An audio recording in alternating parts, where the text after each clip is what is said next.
Pegawai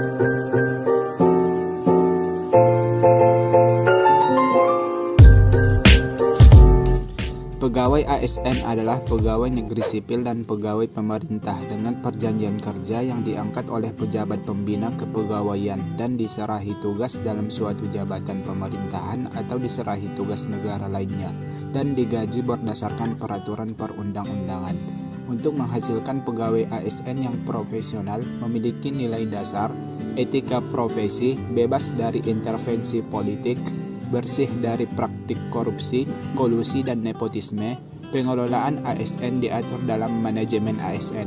Manajemen ASN lebih menekankan kepada pengaturan profesi pegawai, sehingga diharapkan akan tersedia sumber daya ASN yang unggul dan selaras dengan perkembangan zaman.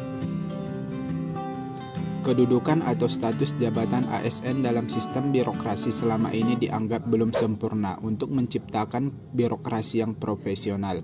Untuk dapat membangun profesionalitas birokrasi, maka konsep yang dibangun dalam undang-undang ASN tersebut harus jelas. Berdasarkan jenisnya, pegawai ASN terdiri dari 1.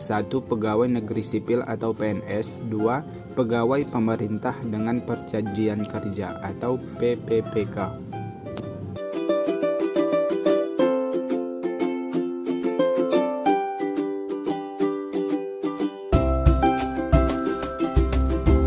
Tugas dan fungsi ASN yaitu 1. Pelaksana kebijakan publik.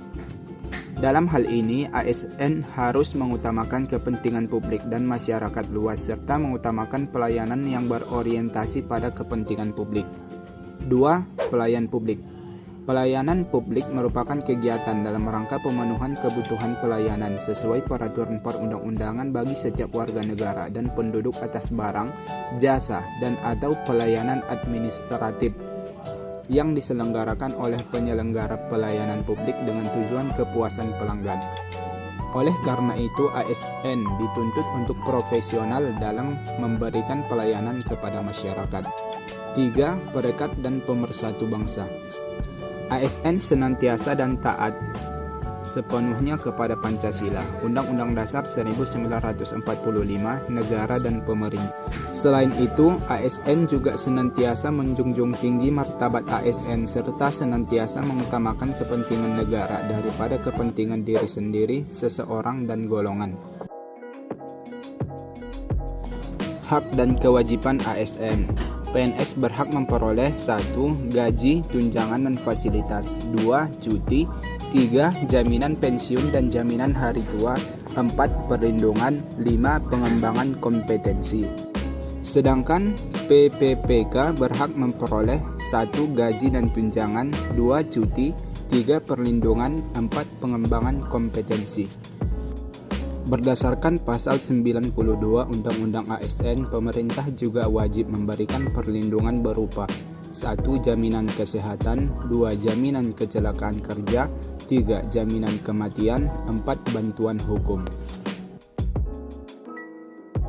Sistem merit adalah kebijakan dan manajemen ASN yang berdasarkan pada kualifikasi, kompetensi, dan kinerja secara adil dan wajar dengan tanpa membedakan latar belakang politik, ras, warna kulit, agama, asal-usul, jenis kelamin, status pernikahan, umur, atau kondisi kecatatan.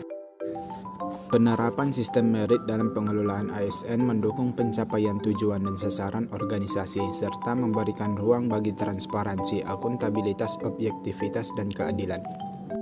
Beberapa langkah nyata dapat dilakukan untuk menerapkan sistem ini, baik dari sisi perencanaan kebutuhan yang berupa transparansi dan jangkauan informasi kepada masyarakat maupun jaminan objektivitas dalam pelaksanaan seleksi, sehingga instansi pemerintah mendapatkan pegawai yang tepat dan berintegritas untuk mencapai visi dan misinya. Pelaksanaan sistem merit dalam beberapa komponen pengelolaan ASN. 1. Penyusunan dan penetapan kebutuhan. 2. Penilaian kerja. 3. Pengembangan kompetensi, promosi, mutasi, penghargaan. 4. Mekanisme pengelolaan ASN. 5. Manajemen PNS, manajemen PPK, pengelolaan jabatan pimpinan tinggi, organisasi, dan sistem informasi.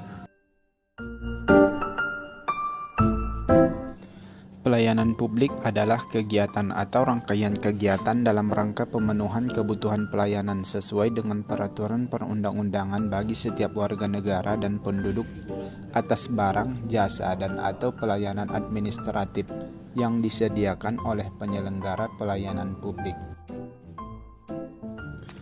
Prinsip pelayanan publik: kesederhanaan, kejelasan, kepastian waktu, akurasi, keamanan, tanggung jawab, kedisiplinan, kelengkapan sarana prasarana, kemudahan akses, kesopanan, keramahan, dan kenyamanan.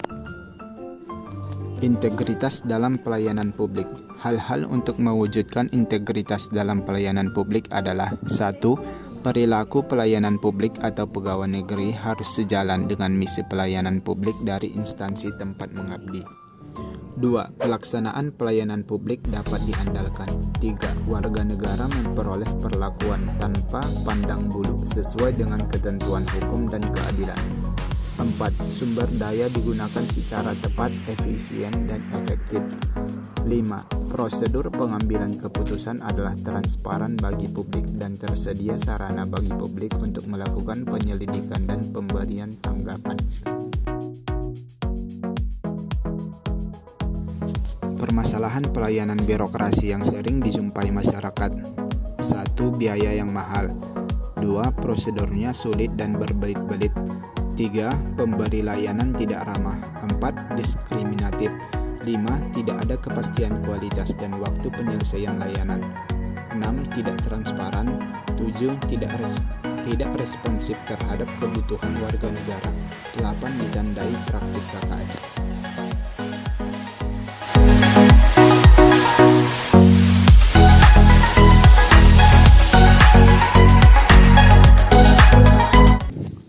Whole of government adalah sebuah pendekatan penyelenggaraan pemerintahan yang menyatukan upaya-upaya kolaboratif pemerintahan dari keseluruhan sektor dalam ruang lingkup koordinasi yang lebih luas guna mencapai tujuan-tujuan pembangunan kebijakan, manajemen program dan pelayanan publik.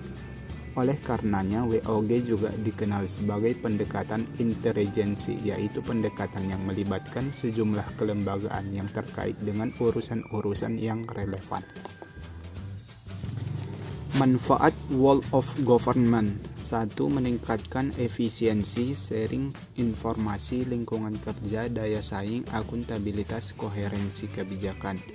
2. Menurunkan biaya, pemborosan, duplikasi pekerjaan, inkonsistensi kebijakan, waktu penyelesaian layanan tertentu.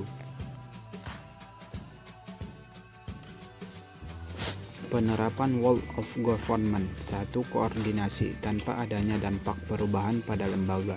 2. Integrasi yang menekankan pada kerjasama. 3. Kedekatan dan pelibatan yang memungkinkan adanya merger atau penyatuan beberapa lembaga menjadi satu unit organisasi. Bentuk WOG. 1. Integrating Service Delivery, proses penyatuan pemberian layanan kepada publik. 2. Koordinasi dan kolaborasi, koordinasi pemerintah horizontal. 3. Integrating Rebalancing Governance, kontrol politik dan otonomi administrasi. 4. Culture Change, budaya organisasi. Nilai-nilai WOG. 1. Tujuan bersama. 2. Upaya-upaya bersama. 3. Koordinasi antar sektor. 4. Pelayanan publik. 5. Terintegrasi.